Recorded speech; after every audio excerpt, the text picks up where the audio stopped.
Hello, everyone.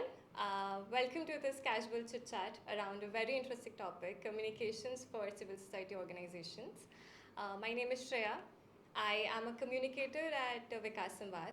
I am absolutely excited about this session. So, today we have with us Abhik ji. So, he is a media and communication expert with more than 2.5 decades of experience.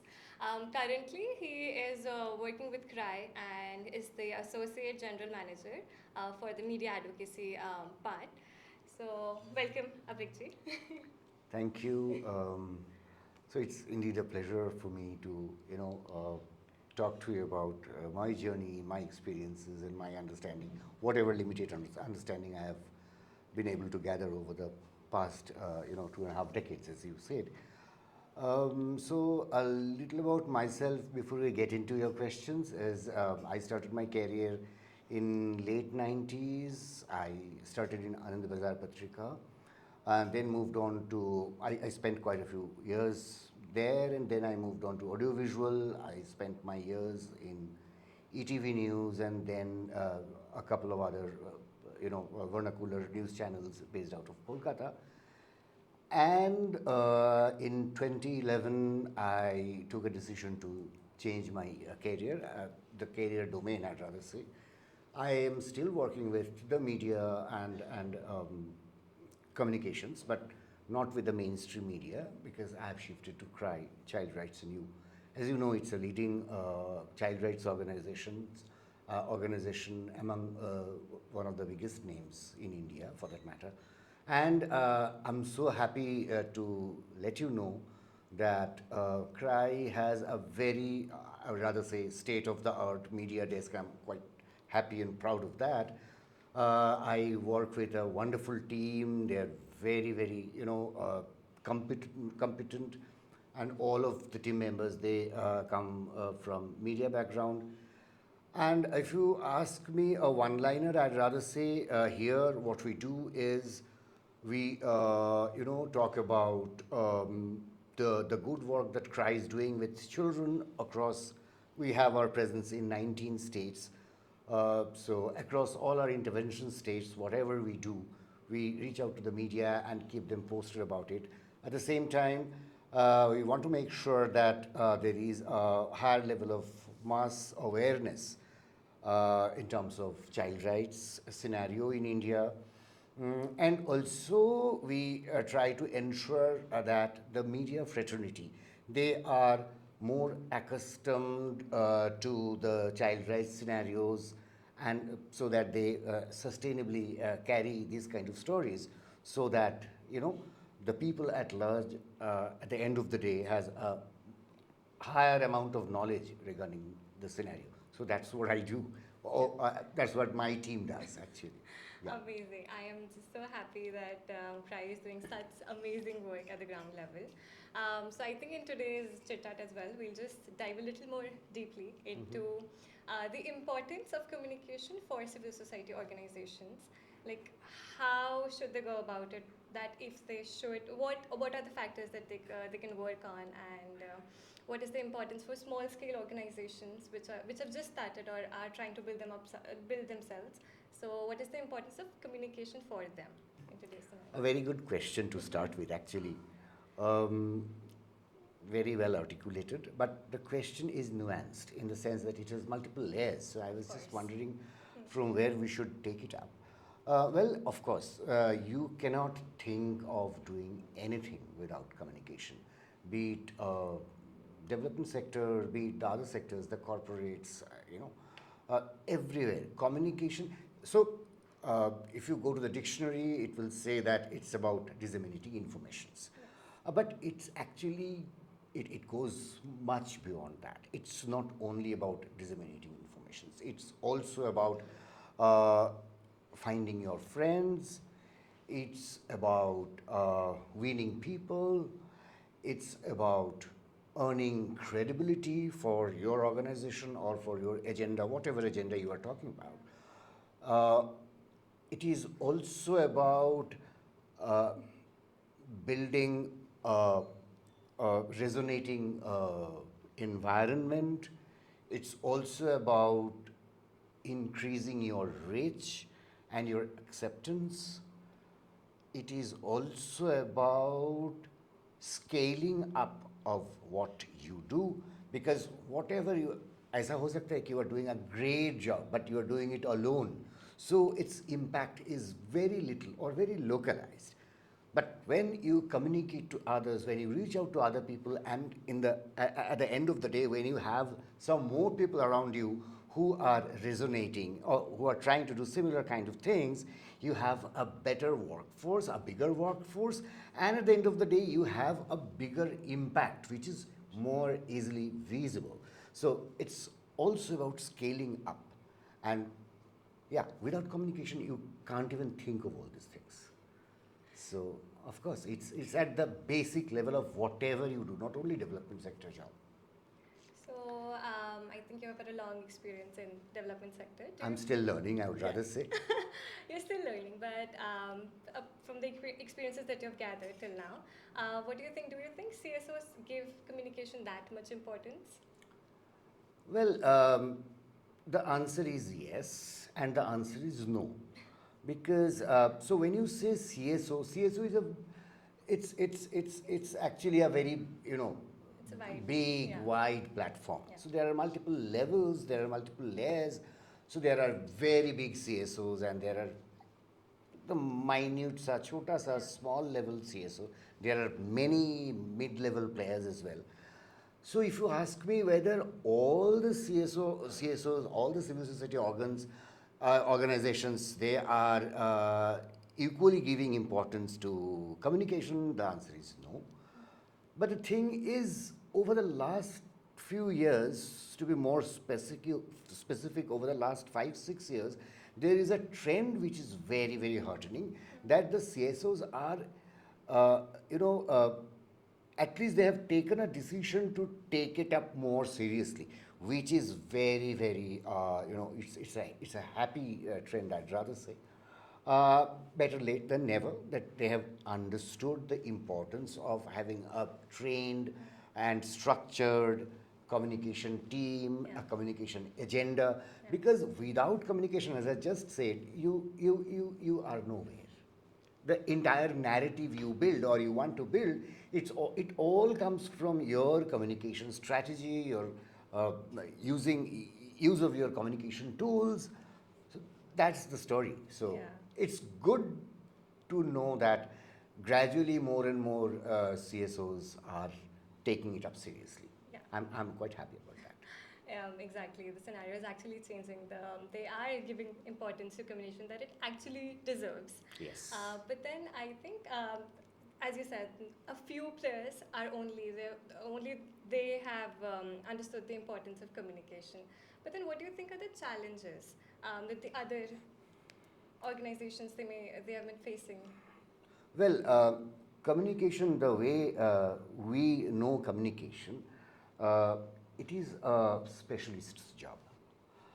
So you need to have a trained communication person, to head the activities, whatever it is. So now, for many of the CSOs, especially the small scale CSOs, maybe it's not possible to have a communication expert in their army of workers. So that's one big area of challenge. But at the same time, if we look at communication as a daily part of our life, so for example, what happens when you go back from your office to your house? You narrate stories. आज ये हुआ office Yeah. में, इतना अच्छा lunch हुआ, it was a great potluck, everybody brought something, और बहुत बढ़िया खाना. So you are actually narrating a story, and you are a communicator. You are communicating your experience. It's about storytelling. Storytelling is a big part of communication. Or what happens when I go for a project visit, and when I go back to my office, I'm excited. I've seen this, I've seen this, I've seen this. Oh, the children are brilliant. What brilliant work is being done out there. So it's all communications. So if we define communication as a part of our life and as a regular practice, we may end up with having not a trained communication person per se, but a very effective one. It's all about how we look at communication and how we want to take it up. Yeah. Yeah. Can we dig a little bit more Yes, yes, into please. this topic? Yeah. Because I think there are a lot of small scale organizations associated with us and just around the country that way. So, what can be more ways that they can use, they can just adopt effective communication with fewer resources? Well, it's a Yeah. very, very valid question. Some tools or Very something good like that, question. yeah. Yeah, so there are multiple tools of communication. One is, as I said in the very beginning, that if we look at communication as so pure classical definition, if we go by the pure classical definition of communication, it's about disseminating information. So we can choose to disseminate in multiple ways. It can be a basic press release. Yeah. It can be, just a media a communique, a brief note for the media, if media is our stakeholder.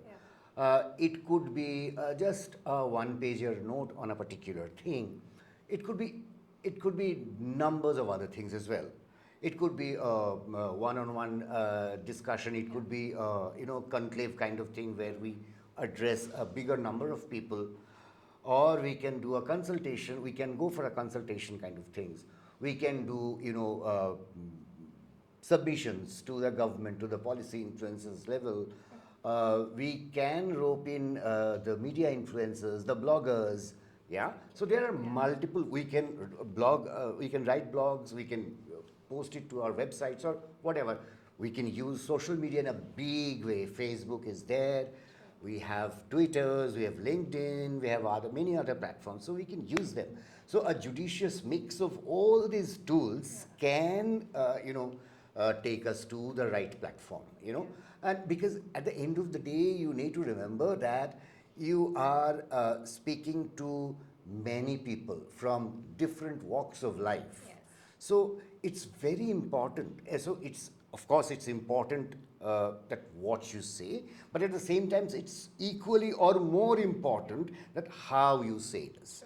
And for that, you need to assess your audience. क्या बोल रही हो और कैसे? तो ये कैसे part के लिए you need to know your audience. Am I speaking to the cabinet secretary? Am I speaking to a news editor? Am I speaking to a lawyer or an advocate? Am I speaking to a donor, for that matter? Yeah. So, and my approach, my narrative has to change as my audience changes. True. So that's also one very important part to know how I communicate, I loved how you explained the optimal and judicious mix of different media for your Correct, audience, yeah. because that is how you get you get your stories to different audience and you make that impact. That is just so important. Thank you. So one question I think from your experience at CRY, that as you said that it has a wide reach. Working in 19 states, I think I read that over 3 million people, 3 million children, they've reached. Yeah, so that way. So experience of communication, like effective communication at CRY. Well, there have been many. Just to start with, so if you, as you know the organization CRY, Child Rights in You, first I'd like you to take a closer look at the nomenclature as the name itself. It's child, it's rights, and it's you. So yes, we talk about children, we talk about their rights, and as you know, our slogan, the Tagline. punchline that comes with our logo is ensuring lasting change for children. But at the same time, you within quote, is also important in the sense that our job is never complete if you are not with us. If the people, and you here symbolizes the people at large, the society, and for many reasons. Number one, it's your children we are trying to, empower. It's with your support we are doing this. And it's your support, we are reaching out to more ambitious plans as well in future. So that way, and this is very true for any civil society organization. You name it, there are so many civil society organizations, right from UNICEF to एकदम ground level वाला छोटा हुआ, just एक village या दो village में काम करते हैं ऐसा. But for every one this is important that no civil society organization can exist if there is no civil society support. So yeah, and now coming back to the question that you asked, there were multiple things. So we did so many very powerful campaigns over the last few years. Only last year we did a campaign. The slogan was Puri Padhai, Desh Ki Bhalai. So naturally, as the name suggests, it talked about, it was focusing on girl child education, and it talked about completion of education for girls in the secondary level. So usually what happens is we say that ठीक है चलो 10th standard पास कर लिया तो ना चलो ठीक है अब तो शादी होने वाला है तो फिर और आगे जाके और आगे पढ़ने का क्या ज़रूरत है. But no, it matters. And that's why Puri Padhai was the punchline. And so that was one campaign I can talk about. We did another campaign called Yellow Fellow last year. And yellow being the color, the signature color of our organization. We are all yellow and black. If you look at our logo, you'll find that it's yellow and black. So Yellow Fellow is actually, it's about mass support for any kind of, child rights issues. How people from every walk of life can come forward and join hands and make miraculous things happening. So it's the power of we and you that makes things possible. Over the last few years, we did campaigns on budget advocacy, we did campaigns on election advocacy. It's a long list. And yeah. So you highlighted the importance of having the right taglines, like Puri Padhai, that way. Right. So- That's an important part of Exactly. how are you naming it, positioning it. Exactly. So that all comes how you strategize your campaigns and your communication plans. So if you can just help us understand a few steps or something like that, like for. Well, I'll try to. Again, it's a very important This is a question, little, and it's a very big one. Yeah.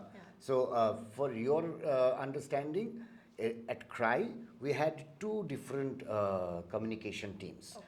For the team I work with, it's absolutely a dedicated unit for media communications. Okay. And there is another team that looks after the social media communications, the brand communications per se. But I can, if I want to, if I try to, encapsulate the overall experience, what I think is, yes, it is important to, whenever you plan a campaign, or campaign के बात ही छोड़ो, whenever you plan anything, any communication activity, it could be just a press release, it could be a series of opinion pieces you are writing for some big media platforms. You need to figure out क्या बातें क्या कर रहे हो, what are the things you want to talk about. And number two is, as I said, whom you are speaking to. So, for example, if you write an opinion piece in Down to Earth, your readers will be definitely different from when you are writing in a vernacular. Definitely. Yeah. Right. So accordingly, you need to name your campaign, because that's the brand of your campaign. That actually highlights the what part, and then you can figure out the how part. How are you weaving the activities so that at the end of the day, your message is reached to all, or rather the target audience that you want to. It may not be reaching to every quarters of the society, but definitely you have a target audience in your mind that I need to speak to this particular section of the society. And accordingly, you'll have to figure out what are the communication tools you will be going to use. If it's an urban campaign, definitely Facebook. If it's a campaign trying to influence the policymakers, definitely Twitter would be a better, more powerful platform. If it's a campaign for Aam Janata of the urban middle class, definitely you focus on the English main lines. Yeah. If it is a campaign based on the rural mass or target audience, you can figure out which are the vernacular, uh, uh, language media publications that you Yeah. can go through. So Yeah. yeah, accordingly it changes. Yeah, of course, engaging on ground as Correct. well. So, like you mentioned, that civil society organizations are nothing without the civil society. So, for collective engagement, a few things, just some basics that an organization in its internal capacities should have clarity on that way. Like its mission, vision, if it's aligning with the actions to create that impact, like something around it. If there's an experience, some odd experience that you had, if you want to share that. Well, If it comes to your mind. it's a more philosophical question, but Yeah. it's perhaps one of the most profound things to talk about, because without without a mission, without a vision document, you cannot exist. Because what I believe, and I'm sure you also believe, that any civil society organization, for any civil society organization, the vision document, the vision and its value system is the essence of its existence. So can you think of yourself without your value system?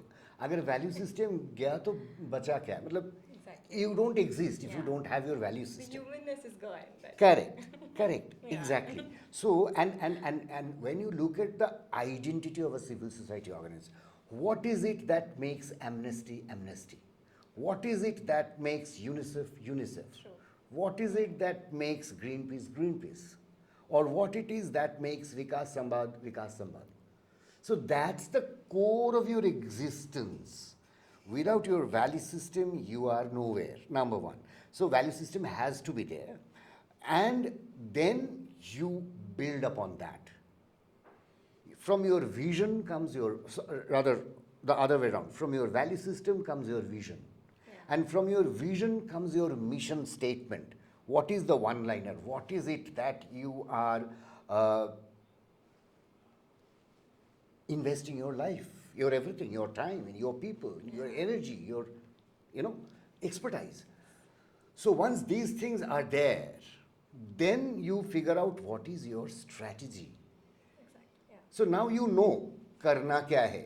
And now you sit together, you and your people, and it's a civil society organization, remember, it's not an autocratic thing. So you sit with your people and try to figure out, अच्छा ठीक है, ये तो तय हो गया कि करना क्या है. Now let's come to how we do it. Yeah. And there'll be debates and discussions, and maybe after so many sessions, you arrive at a particular way. Now your job is to, ठीक है, अब तो ये पता हो गया कि करना क्या है, कैसे करना है. Now, and the most important thing is finding your friends. अच्छा ठीक है, चारों तरफ देखो, who are the people who you can reach out for help, for support, for knowledge, because you may not be knowing everything. So you reach out to people who knows it much better than you do, and you bring him in as a resource person. You try to build your own people's capacity. तब अब पता चला कि करना क्या है, कैसे करना है, और किससे सीखना है. Yeah. है ना?